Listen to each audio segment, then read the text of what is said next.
Wa kanisa la Jesus Winners Ministry Edward Mwai ametakiwa kuwasilisha shilingi milioni 20 zilizotolewa na Rais William Ruto kanisani kwake kwa tume ya kukabiliana na ufisadi nchini EACC mara moja.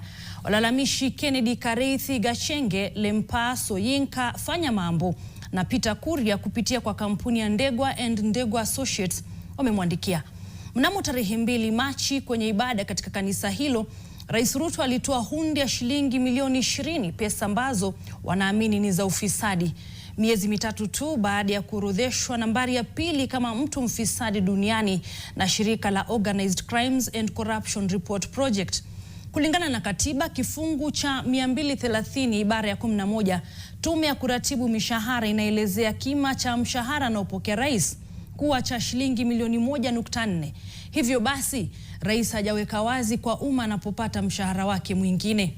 Kulingana na kifungu cha 47 cha sheria kukabiliana na ufisadi, mtu yeyote anayehusika na mali ambayo inakisiwa na kuaminika kuwa ya ufisadi basi ana hatia.